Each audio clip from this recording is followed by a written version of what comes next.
갈라졌습니다. 우리나라도 그 남북 분단 국가이기 때문에 이 갈라졌다고 하는 이 말이 더욱더 와닿게 되어지는데요. 근현대사를 보게 되면 한국 전쟁 이후에 남과 북으로 갈라질 때에 똑같이 무 자르듯 나누어진 것이 아니라 사실은 북쪽이 조금 더 우세했다고 그래요. 여러 가지 많은 면에 있어서 뭐 엄청난 차이는 아니었지만 남과 북으로 나뉠 때의 그 형편이 북쪽이 조금 나았다고 그렇게 제가 기억하고 있습니다. 오늘 북이스라엘과 남유다가 나뉘어질 때는요, 뭘 아까도 우리가 어떤 우세와 열세를 따질 수 있지만 우리 남한과 북한처럼, 대한민국의 남한과 북한처럼 이 북이스라엘과 남유다가 그래도 적당히 나뉘어진 게 아니라 말도 안 되게 나누어졌습니다. 북이스라엘은 10지파가 묶였고요, 그리고 남유다는 2지파가 묶여 있습니다. 모든 것이 다 하나님의 계획과 하나님의 섭리 가운데서 이루어지는데요, 하나님께서는 왜 이렇게 하셨을까요? 왜 남유다가 말도 안 되게 정말로 적게 시작하셨을까요? 그럼에도 불구하고 그것을 통해서 하나님께서 우리에게 무엇을 말씀해 주고 계실까요? 오늘 이 13장이 그 해답을 우리에게 주고 있는 겁니다. 1절과 2절 읽을 텐데 1절은 제가, 2절 여러분들 함께 보실게요. 여로보암 왕 18째 해에 아비야가 유다의 왕이 되고 예루살렘에서 3년 동안 다스리니라. 그의 어머니의 이름은 비가야요 기브아 사람 우리엘의 딸이더라. 아비야가 여로보암과 더불어 싸울세. 오늘 말씀을 보게 되어지면은요, 그 역대기의 서술 방식이 있습니다. 남유다의 왕이 되면 남유다의 이러한 왕이 되었다, 이렇게 기록하지 않고 남유다의 이러한 왕이 되었을 때의 북이스라엘에는 왕 누구 몇 년 이렇게 따지는 겁니다. 무슨 말인지 이해하실까요? 그러니까 남유다 왕이 올라오면 남유다의 이러한 왕이 되었다, 이렇게 기록한 것이 아니라 남유다 왕이 이렇게 새롭게 올라올 때에 그때의 북이스라엘에는 이러한 왕이 있었고 이런 상황이었다, 항상 이렇게 우리에게 비교하면서 이야기해주고 있어요. 마찬가지겠죠. 북이스라엘의 왕을 이야기할 때 남유다 누구의 몇 년 이런 식으로 이야기합니다. 우리 괴보를 조금 따져볼까요? 솔르 기억하시죠?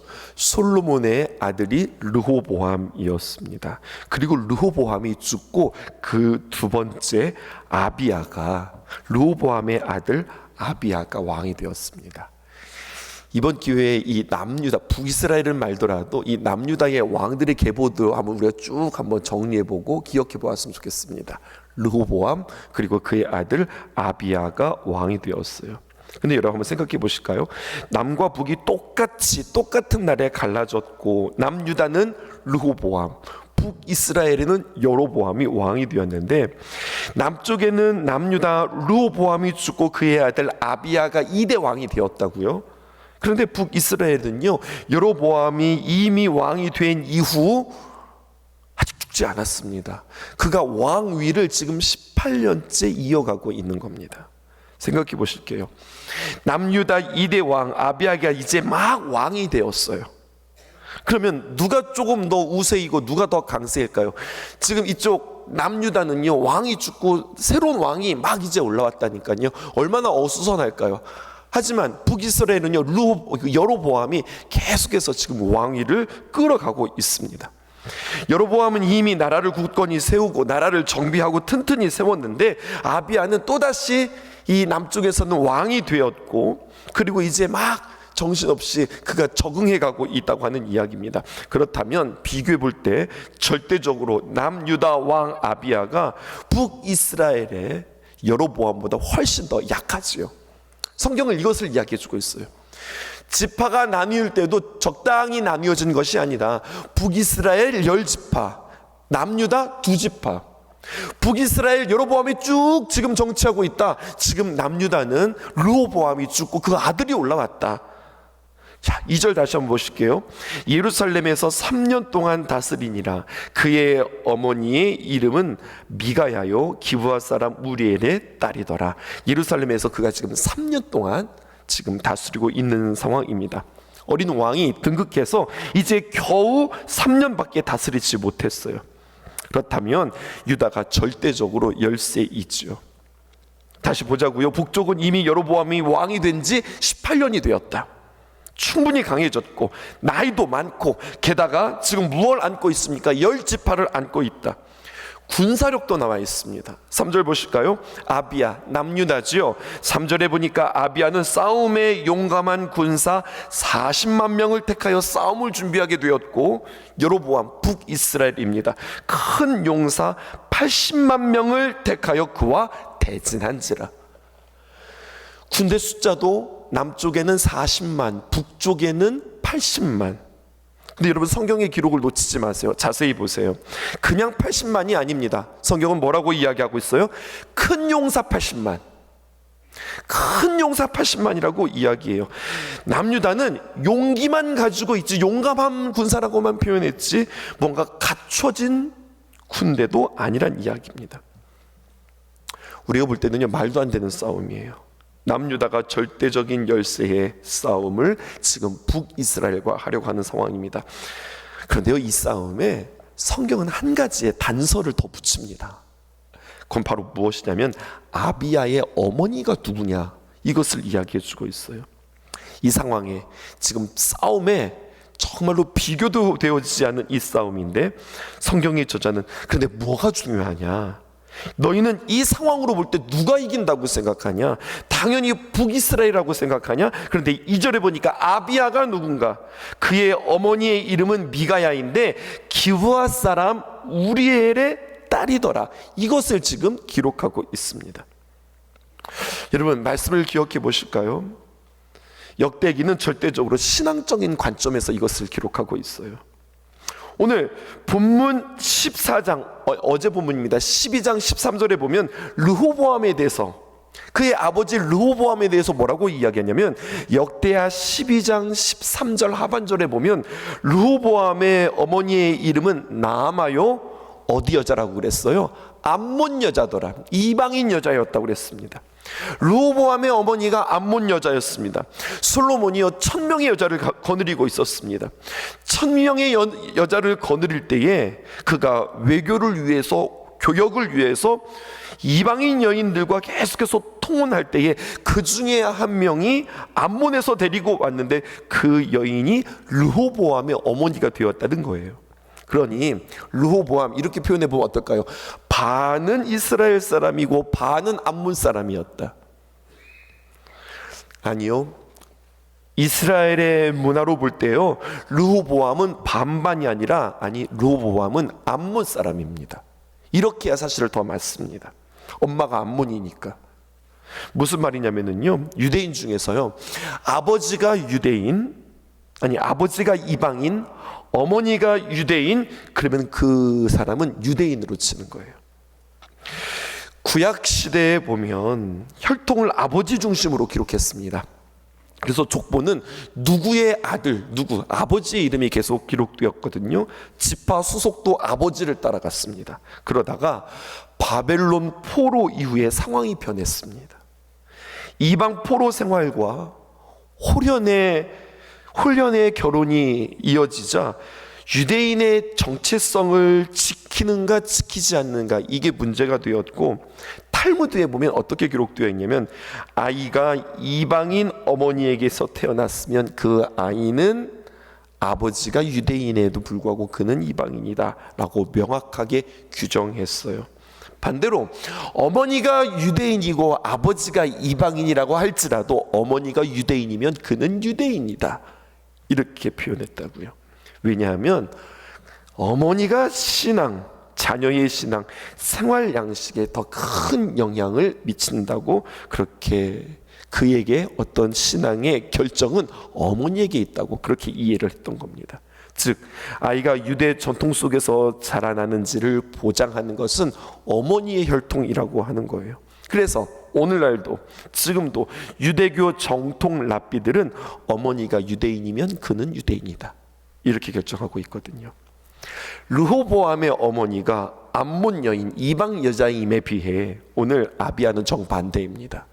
오늘 성경에 나오는 아비야의 어머니가 누구냐? 미가야인데 기브아 사람 우리엘의 딸입니다. 이스라엘 출신이라는 거예요. 아비야가 단지 3년밖에 왕이 되지 않았지만 그 3년은 굉장히 의미 있는 3년이다, 이렇게 이야기해요. 왜냐하면 신앙의 전승자이기 때문에. 그를 신앙으로 키운 어머니가 있었다, 이것을 성경은 우리에게 이야기하죠. 그래서 아비야는 부친 그의 아버지 르호보암 때는 나라가 나뉘어지는 수모를 겪었지만 르호보암 이후, 르호보암 때는 이런 것도 있었죠. 애굽 왕이 쳐들어와서 나라가 망하게 되었고 금방패가 놋방패로 바뀌는 그러한 나라의 수모가 있었지만 그의 아들 아비야는 전혀 다른, 하나님이 함께 하시고 그를 붙잡으시는 복된 인생이 됐다. 성경은 지금 이것을 우리에게 기록하고 있습니다. 무슨 차이가 있느냐? 어머니 차이라는 거예요. 역대기 기자의 기록에 따르면 어머니 차이라는 겁니다. 그의 어머니 미가야의 신앙으로 자녀를 기르는 것이 아비야의 삶을 완전히 바꾸어 놓았다.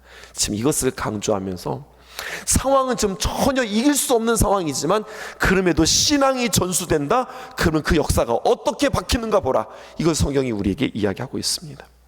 한 예로 아비야가 지금 북이스라엘 여로보암과 싸우고 있습니다. 이 싸움 앞에서도 이야기했지만 말도 안 되는 싸움이에요.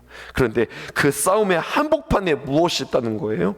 신앙의 계승자 아들 아비야가 있다는 이야기예요. 신앙으로 길러낸 어머니가 있다고 하는 이야기입니다. 그 이야기를 좀 구체적으로 보십시다. 4절 볼게요. 아비야가 에브라임 산 중 스마라임 산 위에 서서 이르되, 그가 말합니다. 뭐라고 이야기하냐? 여로보암과 이스라엘 무리들아 다 들으라. 여기서 말하는 이스라엘은 북이스라엘을 말하는 겁니다. 싸우기 전에 그가 지금 선포하는 게 있어요. 무엇을 선포하느냐? 5절 이스라엘 하나님 여호와께서 소금 언약으로 이스라엘 나라를 영원히 다윗과 그의 자손에게 주신 것을 너희가 알 것 아니냐, 이렇게 이야기하죠.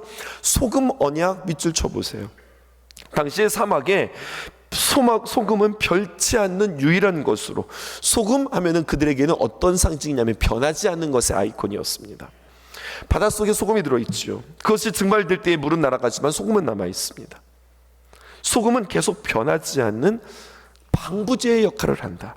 왜 방부제의 역할을 할까요? 소금 자체는 썩지 않으니까 방부제의 역할을 한다는 거예요. 그래서 하나님은 소금 언약, 그의 나라 다윗을 세워서 그의 나라를 다스리고 다윗과 언약하셨던 그 언약이 변치 않는다. 이 말을 다른 말로 소금 언약이라고 이야기하는 거예요. 즉 아비야가 말하는 이 말은 이 싸움이 군사력의 싸움이 아니라 어떤 경력의 싸움이 아니라 크기의 싸움이 아니라 지금 하나님께서 누구 편을 들어주고 계시는가, 누구를 인정해 주시고 있는가, 하나님이 지금 누구에게 손을 들어주고 있는가, 지금 이것을 선포하고 있는 겁니다. 6절에서 9절 우리 함께 교독하겠습니다. 다윗의 아들 솔로몬의 신하 느밧의 아들 여로보암이 일어나 자기 주를 배반하고, 7절 남봉꾼과 잡배가 모여 따름으로 스스로 강하게 되어 솔로몬의 아들 르호보암을 대적하였으나 그때 르호보암의 아들 다였느니라. 이제 너희가 또 다윗의 손으로 다스리는 여호와의 나라를 대적하려 하는도다. 너희는 큰 무리요 또 여로보암이 너희를 위하여 신으로 만든 금송아지들이 너희와 함께 있도다. 너희가 아론 자손인 여호와의 제사장들과 레위 사람들을 쫓아내고 이방 백성들의 풍속을 따라 제사장을 삼지 아니하였느냐? 누구를 막론하고 어린 수송아지 한 마리와 수양 7마리를 끌고 와서 장립을 받고자 하는 자마다 허무한 신들의 제사장이 될 수 있도다. 여러분, 결국 무엇을 말하려고 하는 걸까요? 지금 다윗의 손으로 다스린 여호와의 나라, 이게 지금 유다의 정통성입니다. 다윗의 자손, 하나님이 함께 하시는 하나님의 사람, 소금 언약으로 지켜주시는 다윗의 손으로 다스리는 여호와의 나라를 지금 너희들이 대적하려고 그래? 지금 이것이 아비야의 신앙 고백입니다. 인원은 비록 적지만 하나님이 함께 하시는 다윗의 손으로 지은, 그리고 하나님의 손으로 다스리시는 하나님의 나라, 우리다, 이것을 이야기합니다. 10절과 11절 제가 읽을게요. 우리에게는 여호와께서 우리의 하나님이 되시니 우리가 그를 배반하지 아니하였고, 여호와를 섬기는 제사장들이 있으니 아론의 자손이요 또 레위 사람들이 수종들어. 11절, 매일 아침 저녁으로 여호와 앞에 번제를 드리며 분향하며, 또 깨끗한 상에 진설병을 놓고 또 금 근장대가 있어 그 등에 저녁마다 불을 켜나니, 우리는 우리의 하나님 여호와의 계명을 지키나 너희는 그를 배반하였느니라.